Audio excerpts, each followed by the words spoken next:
Welcome back to another video. This one is about getting important shit done.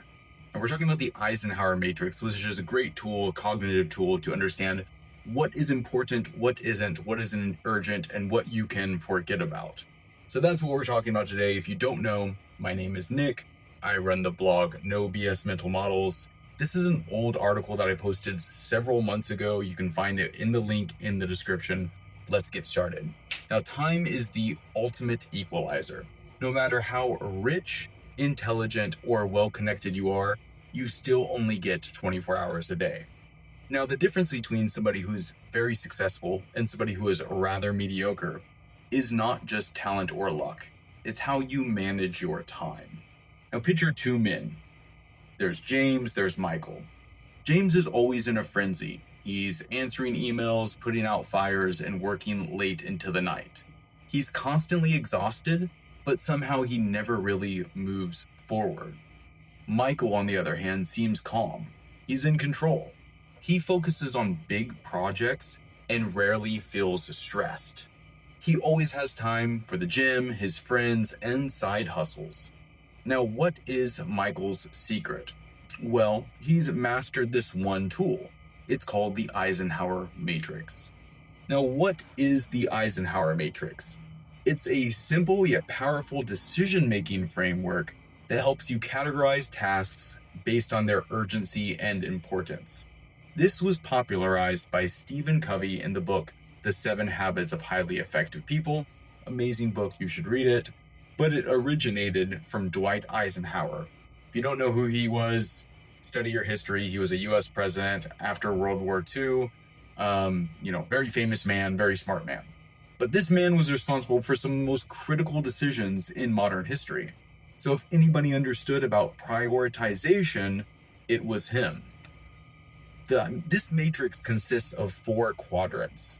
Number 1 is urgent and important. This is what you're going to do first. These require immediate attention and have serious consequences if you ignore them. Quadrant 2 is not urgent, but important. These are things that you're going to schedule. They're crucial for long-term success, but they do not require immediate action. Quadrant 3 is urgent, but not important. These are tasks that need to be done immediately, but don't necessarily need you to do them. And the final quadrant is not important and not urgent. These are things you're just going to eliminate. These are distractions and time wasters that should be cut out of your life. So why does this matter? Well, most people make decisions based on urgency rather than importance. They're constantly in a reactive mode. They're always dealing with whatever fire is burning the hottest. Now, the result is they stay busy, but they never make real progress. Now, imagine James again. His days are filled with responding to emails, fixing last-minute problems, and handling things that others should be doing. He never gets around to launching the business he dreams about because he's too busy dealing with trivial tasks. Michael, on the other hand, blocks out time for his most important work. He delegates the small stuff and eliminates distractions entirely.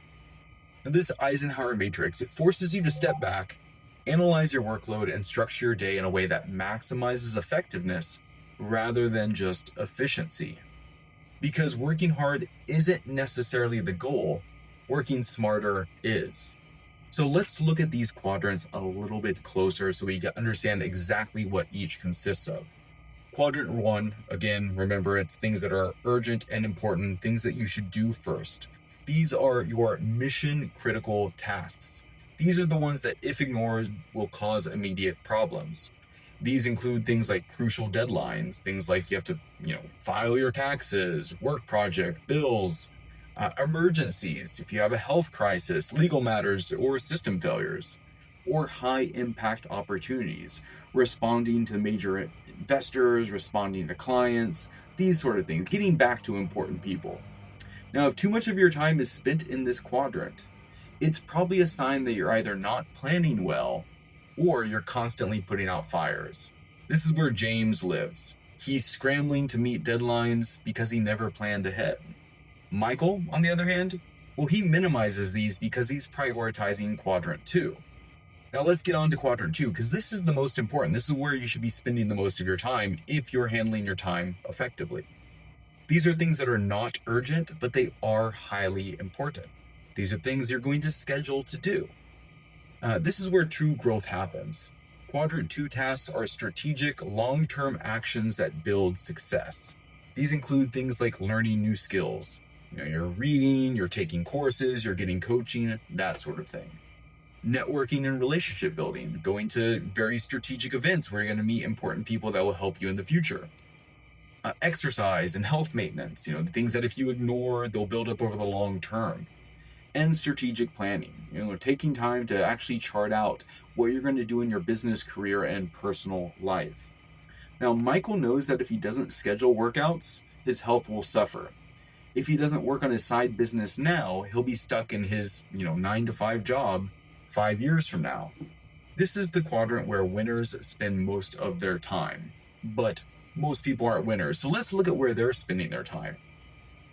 Quadrant 3, these are things that are urgent, but not necessarily important. These are things that you probably should be delegating to somebody else to do. These tasks feel urgent, but they don't actually contribute to long-term success.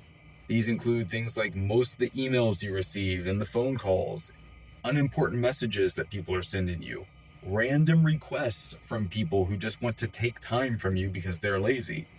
Now, James, he checks his email every 10 minutes and he jumps on every notification. Obviously, that's a very inefficient way to delegate your attention.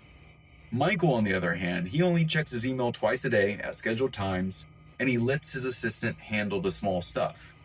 Your goal is to minimize the amount of time you spend on these tasks by delegating them to other people, automating them, or outright ignoring them if they don't really matter.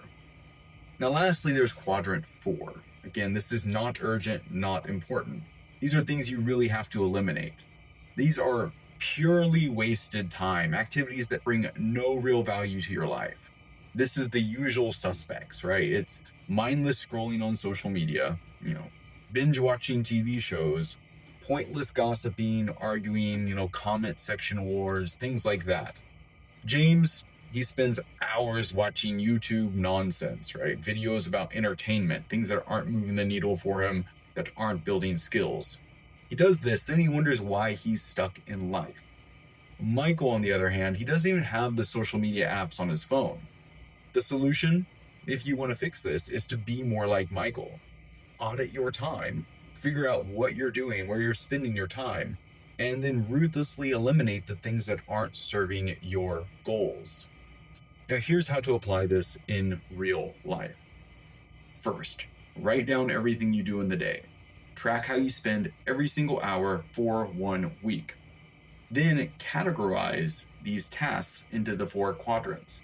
Be brutally honest. Are you spending most of your time in, quadrant 3, putting out fires, things that seem important, but they're not really important, responding to messages, those sorts of things. Or even worse, quadrant 4, scrolling social media. So be brutally honest, figure out what you're doing, where you're spending your time. Next, prioritize quadrant 2. Block out time for high value activities. Schedule it, right? Make the schedule, stick to it. Step 4, eliminate or minimize quadrant 4. Cut down on distractions. Step 5, delegate quadrant 3. Automate or offload unimportant tasks when possible. And step 6 is to handle quadrant 1 efficiently. And when a crisis arises, naturally you have to attend to it. But you can prevent many crises by planning ahead, and that's what you want to do. So this isn't about becoming a robotic productivity machine, but it's about taking control of your time so that you can focus on what truly matters. Just a few final thoughts. The men who succeed in life aren't just working harder, they're working smarter. The Eisenhower Matrix is a tool to help you stop being reactive and start being attentional with your time.